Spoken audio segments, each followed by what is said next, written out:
They had been driving for almost 2 hours along the rugged, narrow mountain road. Evening was approaching, and a faint mist had begun to spread across the sky. Daisy, who had been staring out of the car window for a long time, suddenly screamed, "Papa!" There was something there. I just saw it. Something was glowing behind the bushes. It felt like someone was hiding and watching us. "Don't panic, sweetheart," her father said calmly. "This is a forest area. It must be some wild animal. Animals' eyes shine like that after dark." "No, Papa. It wasn't an animal. Trust me." "Oh, please," her mother said irritably. "You've been filling her head with ghost stories. Everywhere she goes, she sees spirits. Sit quietly and look ahead," she added. "We're almost there. Don't keep asking questions. This forest itself is already messing with my mind." Daisy fell silent. Suddenly, a wild deer ran across the road in front of their car and disappeared into the bushes. Cyril and Rosie were badly startled, but Daisy kept staring at the bushes. "Did you see that deer? It turned into a human shape when it reached the bushes." "Come on, Daisy," Cyril said. "Now I really think your mom is right. You're overthinking. It was just a wild animal," Rosie added. "This is common here. That's why they tell you to drive slowly." They tried their best to calm Daisy, but fear was clearly visible in her eyes. Cyril was a civil engineer. He had been posted for a 10-month project in the Sisapani Hills. He was traveling with his wife, Rosie, and their 7-year-old daughter. Daisy to the cottage prepared for them near the site. There was no residential area nearby, only a forest, and beyond it a small village. The company had built a one-room set for them near the site, where they began living together. During the day, things were manageable since workers came and went. But as evening fell, the sounds of wild animals and the eerie silence of the forest made their hearts race. Daisy's fear only made things harder for Rosie. The first few days were difficult, but gradually they began adjusting. Christmas was just 2 days away. Both Rosie and Daisy were very excited. "Even if we're far from the city, we'll celebrate Christmas," Rosie said. "It'll cheer Daisy up." "I've heard the village celebrates Christmas grandly," Cyril replied. "There's a big church and a beautiful fair that lasts till Christmas. We'll do all our shopping there." Hearing about the fair, Daisy jumped excitedly. "Papa, let's go see the fair right now." "Not today, sweetheart," Cyril said. "I have to go to the site. But I promise if I return before dark, we'll go." He made the promise, but work kept him busy until evening. "Mom, the whole day is over," Daisy complained. "Papa didn't come back. It's getting dark. He must have had some urgent work," Rosie said gently. "Good kids don't insist, right?" Upset, Daisy fell asleep. The next morning, she pleaded again. "Papa, don't go to work today. Please take us to the fair."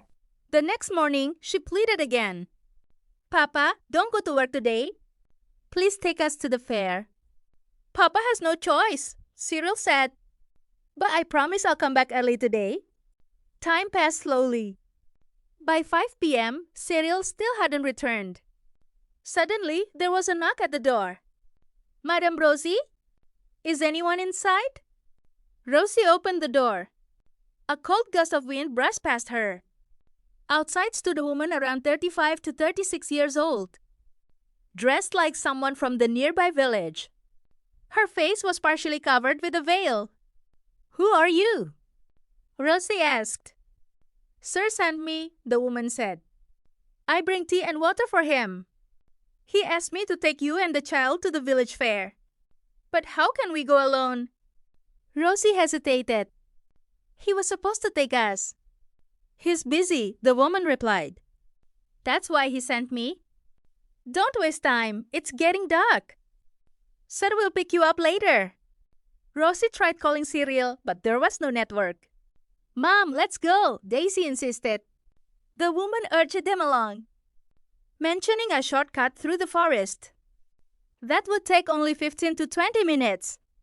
As they walked, Rosie noticed birds suddenly flying away from nearby trees.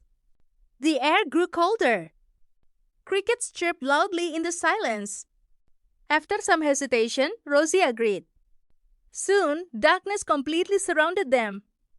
Howls of dogs and jackals echoed through the forest. "This forest feels dangerous," Rosie said nervously. "Don't you get scared walking here alone?" The woman smiled mysteriously.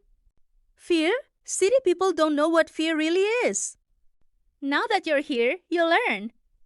Leaving home is easy, returning isn't." Rosie grew uneasy. The conversation turned toward Christmas, God, and prayer. When Rosie touched the cross around her neck, the woman suddenly screamed angrily. "Stop it! Shut up!" Her eyes turned strangely red. "Mama," Daisy whispered, "I saw a girl behind the tree." Her face was white and her eyes were completely black. The woman laughed. "She's right. Spirits are often seen here. This forest is ruled by Chalava, a shape-shifting entity. Once it looks at someone, it never lets them go." She told the horrifying legend of a witch who lured people, drank their blood, and trapped their souls in the forest. Terrified, Rosie and Daisy tried to turn back. Shadows followed them. A faceless child stared from the bushes. Suddenly, Cyril appeared running toward them. "Thank God I found you. This place isn't safe." But something felt wrong. He wouldn't meet their eyes. When he reached for Daisy, Rosie raised the cross toward him. Instantly, he vanished into darkness. "That wasn't Papa," Rosie whispered. Soon, they heard Cyril's voice again, but Rosie stopped Daisy from responding. Then they saw the real Cyril, approaching with a torch and another woman from the village. At the same time, Daisy saw another Cyril standing with a veiled woman. Realizing the trick, Rosie asked Halil to show his holy cross. The real one did. They prayed together, and when they opened their eyes, the forest was